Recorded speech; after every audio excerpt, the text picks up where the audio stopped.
today because we did the parent function for cosine, but it has been several sleeps since then. That's exactly what I'm about to do. Because I have a stack of them, and I will go make more of them because we're going to be grafting today and tomorrow and Wednesday and Thursday because we've done sine.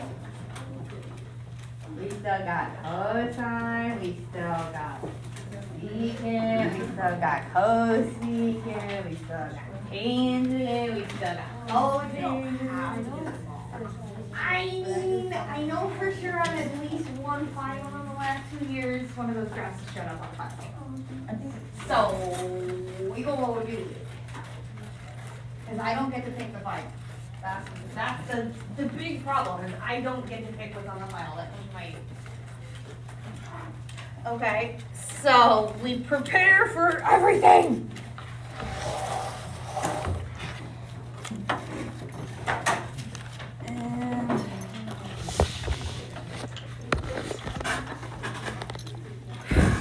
Just for spacing wise, the goal today is 5 graphs. If we make it through all 5, great. We might only make it to 3 or 4, but I only have 5 in the slide deck. Okay, because we did the parent function for cosine at the end of Friday, but we didn't play with it at all, so we're gonna redo the parent function again so that we can do our graphs of cosine today. And then tomorrow we'll start working with the other functions. But this is going to be the end of 6.5. We're going to finish 6.5 out today.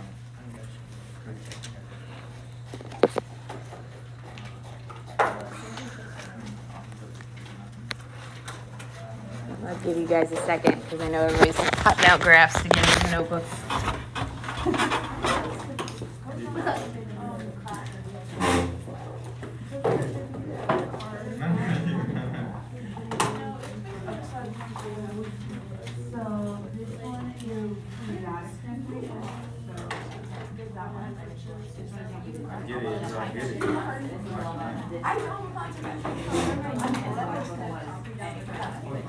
Okay, that's yours.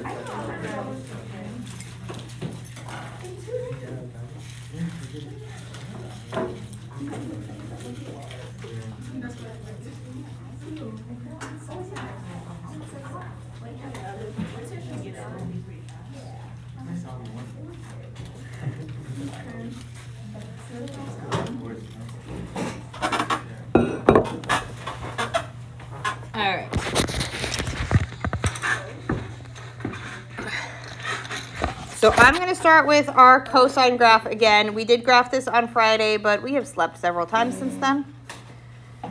And I understand that sometimes that makes things really hard to remember. So we're going to think about our unit circle. Oh, I'm so good at drawing circles, y'all. Oh my gosh. And we think about those 4 quadrantal points, meaning right on the axes are 1, 0, 0, 1. -1, 0, and our 0, -1.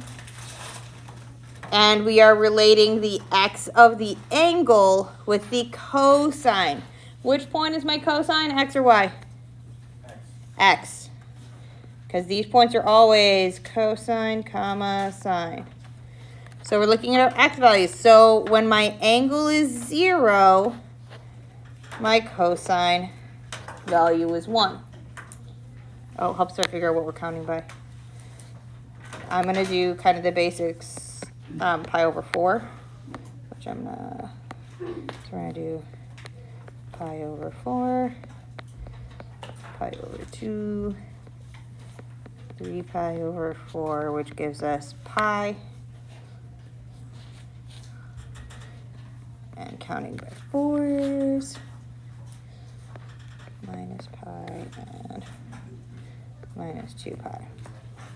So if we don't have any periodic changes, which this one is a parent function, it's not going to have any periodic changes, this is an easy way to count that gives us a really good view. If we count by quarter pies or 4 counts to a pi, We occasionally need to adjust how we count, mostly by our periodic adjustments. So if our period has changed, meaning the length of a cycle, then I can get back into plotting points. So when my angle is 0, my cosine was 1. When my angle is pi over 2, my cosine value is 0, because that was this x here. When my when my angle is pi, we're down at -1. We have a point down here. And it continues around, bless you, 3 pi over 2 gives us a 0, and 2 pi puts us back at 1. So it looks a lot like the sine function. In fact, they are related. Whoa, chunky pen.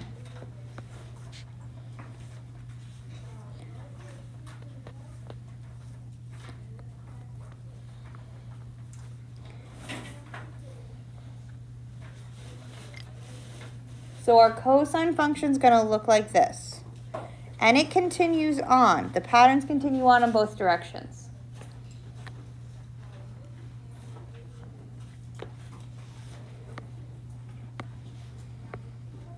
And just as a reminder of our vocab words at the bottom, the cycle of one of these, a periodic cycle, is how far it takes to get from start to finish.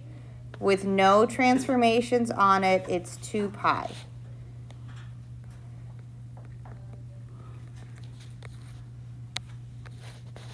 So the period of cosine is 2 pi. What is the domain of cosine?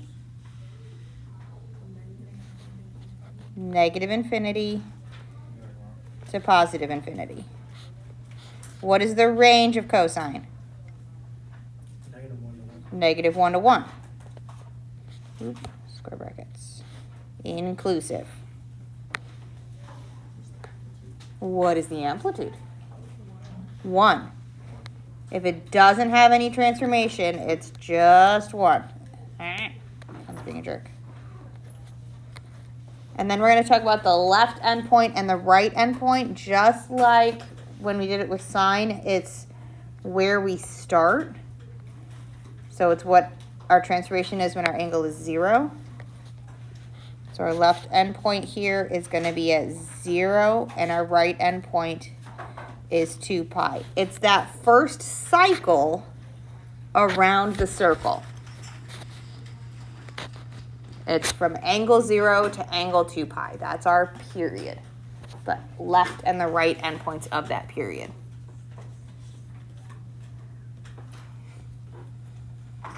And when we do these transformations of cosine, we're going to do the exact same process that we did for sine. We just have to honestly slow it down because cosine starts at 1 instead of starting at 0. So those first couple of points are a little awkward to remember. Just as someone who hasn't done this in 15 years. It was very awkward for me to remember. I had to redraw my cosine graphs like 3 times because I kept drawing them as sine graphs. So we're going to go slow. We're going to be intentional. Cosine's annoying because it starts at 1. Sine starts at 0. Is much easier to do. Okay, so we're going to do some transformations of cosine, and we're going to hop straight into it with one that has all the transformations. All right? Boom shakalaka. So we're going to do 2 cosine of 1/2 x minus pi minus 2.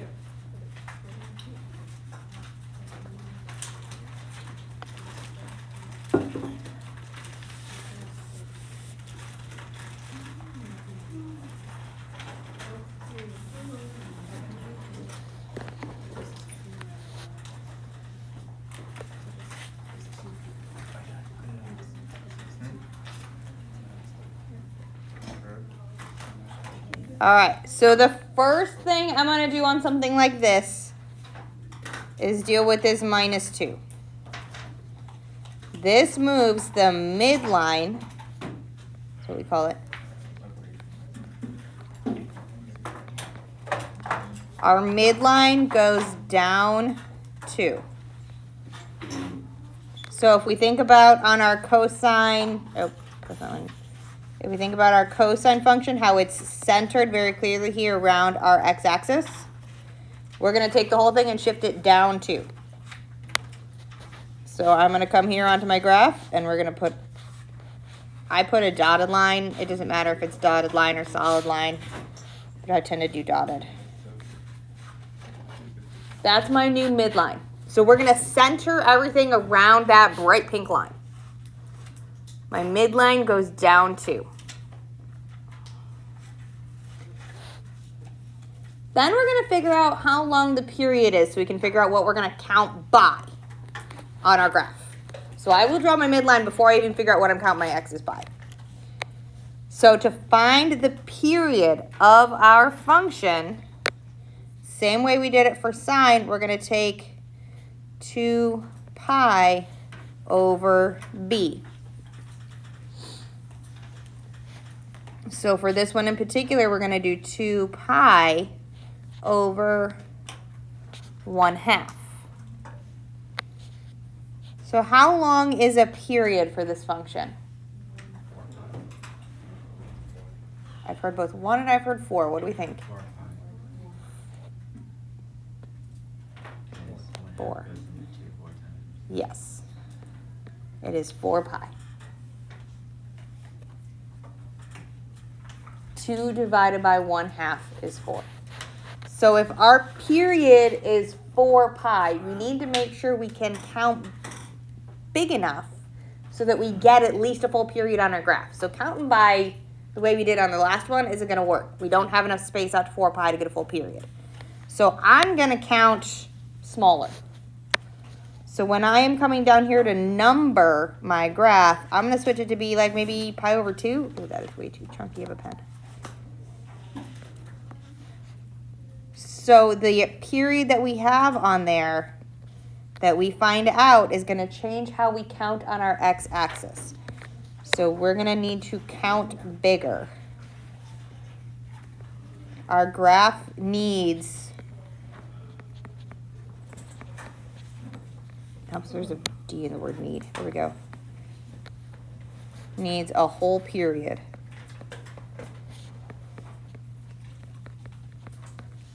So we're going to count bigger. So now I'm going to do pi over 2 pi, 3 pi over 2, 2 pi.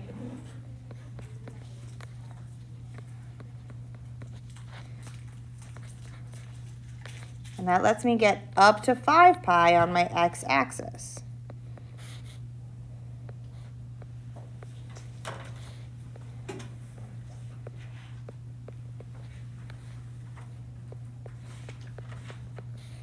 And down to minus 5 pi. So I know for sure I'm going to get at least 1 whole period on this graph. Ideally, we'd like to have 2. But we need to count bigger to make sure we fit at least a whole period. So that's why I figure out my period length first. It tells me what we're going to count by.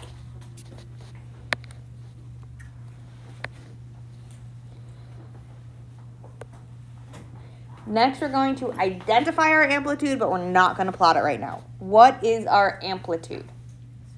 2. It's the number out in front. I'm going to need that when we do our left endpoint because our first point is going to be our endpoint.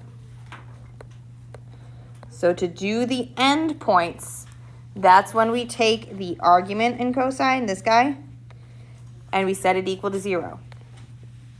We want to know when does 1/2 x minus pi equal 0. When is this going to give us our 0 degree? So we're going to start with adding pi, right? 1/2 x equals pi. So where is the first point? At 2 pi. So our left endpoint is at 2 pi and two amplitudes up. So it's usually cosine starts at 1, but we have this stretch. So that's why I'm saying cosine's obnoxious. So our left endpoint's going to be at 2 pi and a above my midline. So my left endpoint is right here. My upscape's purple. 1, 2. This is our a of 2.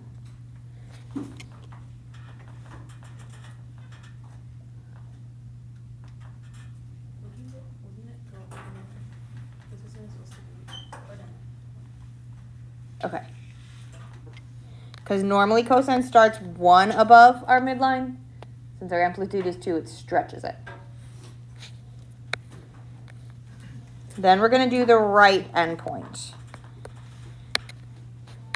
And we do it the same way. Our right endpoint comes from that argument. So we're going to take our 1/2 x minus pi. And we want to know when that normally gets all the way around the circle at 2 pi.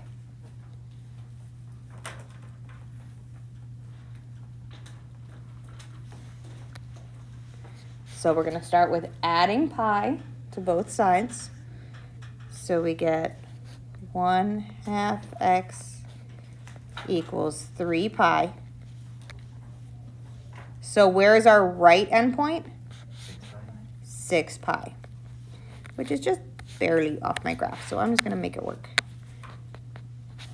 So if we think back to our cosine, our right endpoint is at the same height as our left endpoint, because that's when it goes back to the beginning of the cycle. So our right endpoint at 6 pi is at the same height as our left endpoint. So it's going to be right on my x-axis again. This is 6 pi.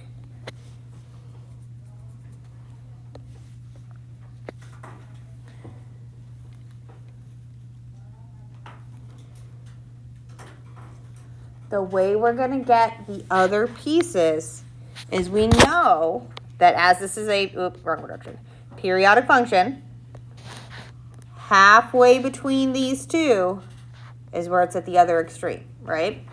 So this is some number of spaces, and halfway between is that. So I'm going to come here to my left endpoint and my right endpoint. We're going to figure out what's halfway between them. There's 1, 2, 3, 4, 5, 6, 7, 8 spots. So 1, 2, 3, 4. It's right at 4 pi. Is going to be our other extrema, really. So it's going to go down our amplitude, 1, 2, and it's going to be way down here.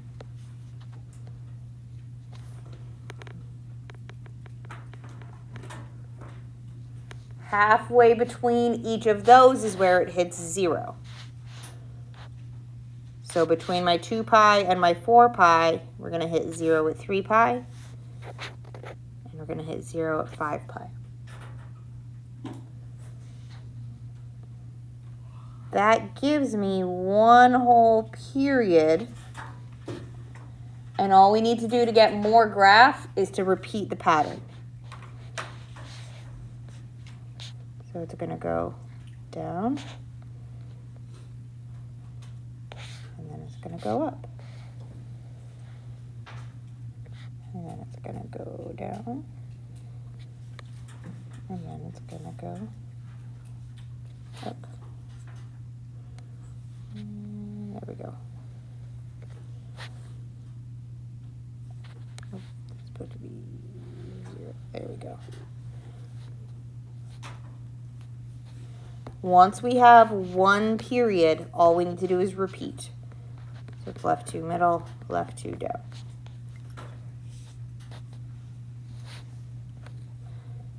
Then let's do our domain and range, and we have all the pieces we needed. What is our domain? Negative infinity to positive infinity. For sine and cosine, the domain is always negative infinity, positive infinity. How about our range for this one? Negative 4 to 0. Inclusive. Okay. that had a whole lot of pieces in it? Questions?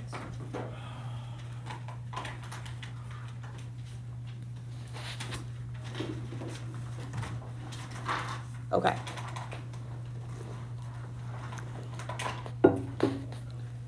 Let's do another one.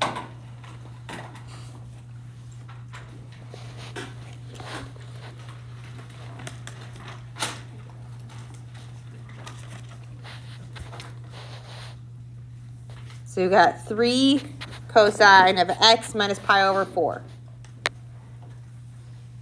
We don't have any midline shift, so I don't need to draw a new midline, which is awesome. We love that.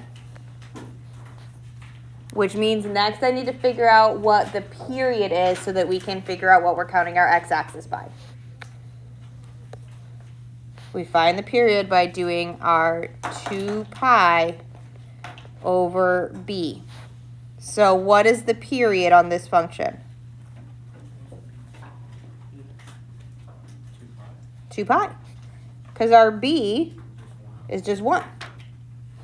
Hello. There we go. Screen. I love when you make choices like that. So our period is just 2 pi. So as long as we have at least one whole period, ideally 2, on our graph, we can count by whatever we want. So for ease of use, I'm going to count by pi over 4s.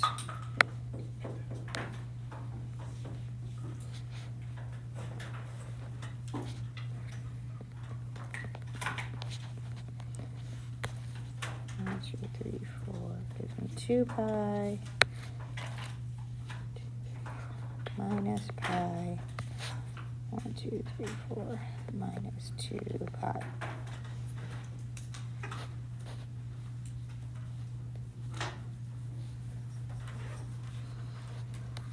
Then we're going to figure out our left endpoint and our right endpoint. For our left endpoint, that's when we take our little argument in there, my x minus pi over 4, and we want to know when that equals 0. That's how we figure out where our left endpoint is. So our left endpoint is at pi over 4. So to plot that point, we need to go to x is pi over 4 and up our amplitude. What is our amplitude? 3. So from our midline, when our x is pi over 4, we're going to go up the amplitude. That is the wrong color. Try and color code it so y'all can actually see things. Because we went up our amplitude of hot pink. 1, 2, 3. That's our amplitude.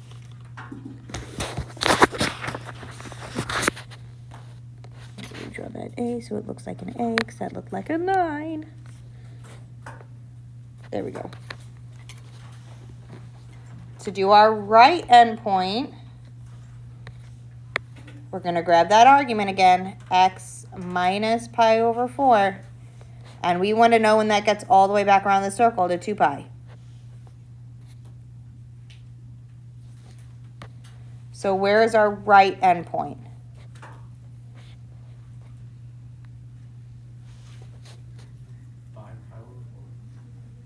Not, I was going to say not 5, but 9 pi over 4.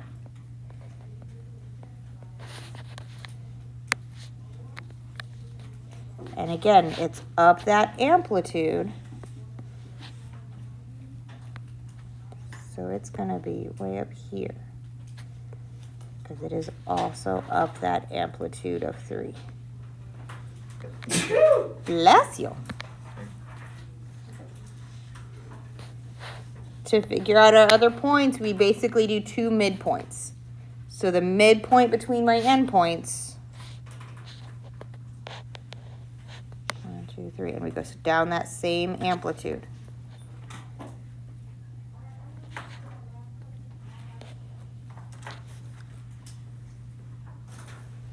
And then the midpoint of both those segments give me my zeros.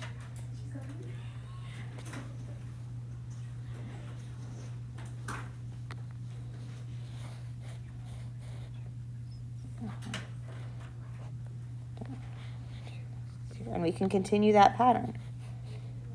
3, 1, 2, 0. And we get this big kind of stretched out. It's been vertically stretched.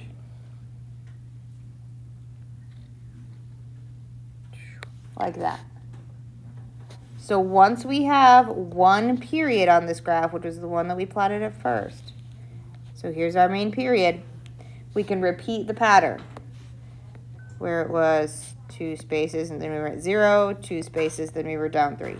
2 spaces, we were at 0, 2 spaces, we were up 3. 2 spaces, we were at 0, and it continues on because these periodic functions repeat and repeat and repeat.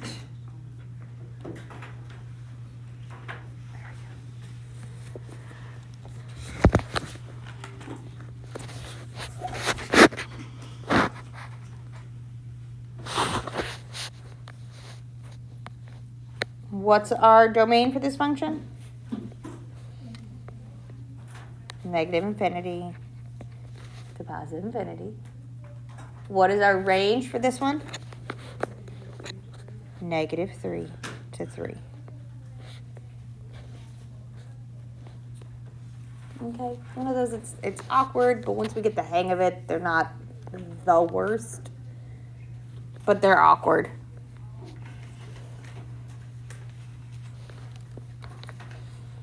Okay, so the hard part is trying to remember which one's sine and which one's cosine. Sine starts at 0, cosine starts at 1. Okay. How are we feeling on these?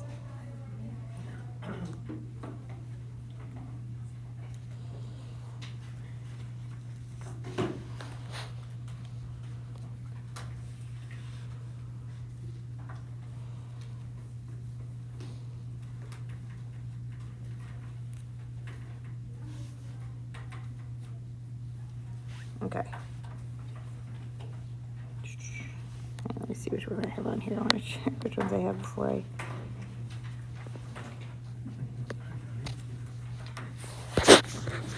We haven't done one like this yet.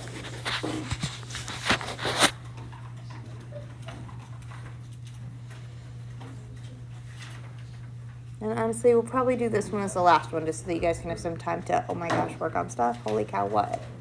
We'll do this one as the last one because it's got kind of a weird going on. So we have minus cosine of 2x minus pi.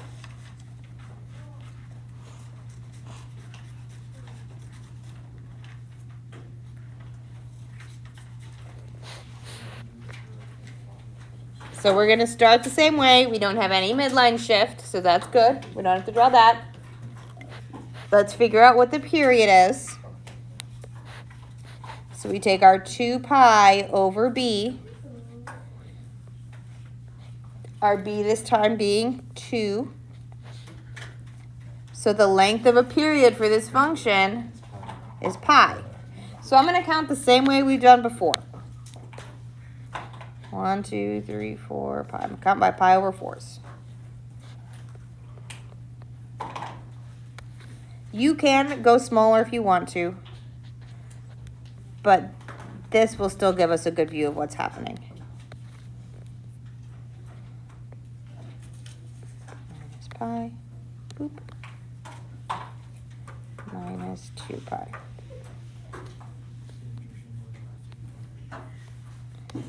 Then we're going to do our left endpoint, where I'm going to take my argument, my 2x minus pi. We good, guys? 2x minus pi equals 0. We want to know our left endpoint.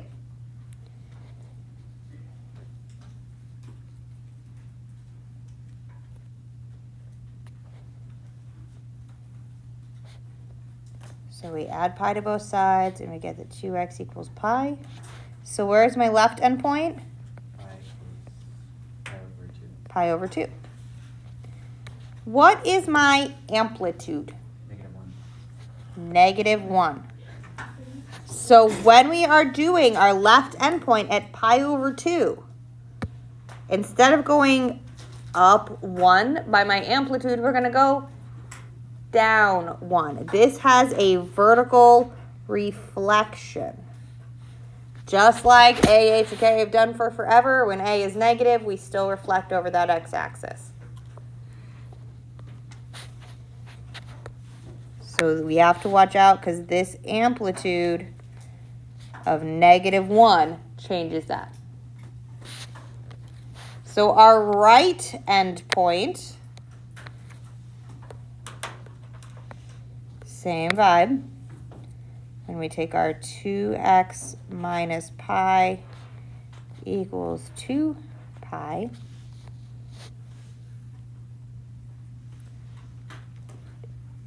And we add pi to both sides to get that 2x equals 3 pi. So where's our right endpoint?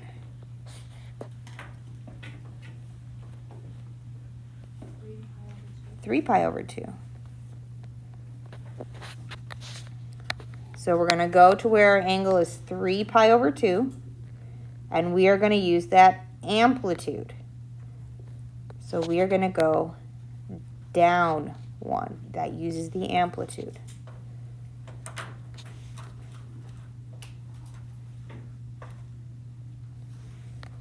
So again, to find our other points, we're going to take our midpoints.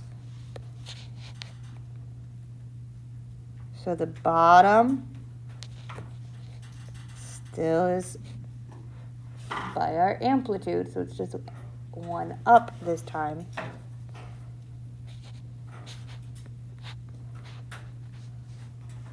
And we're going to repeat that pattern as many times as we can.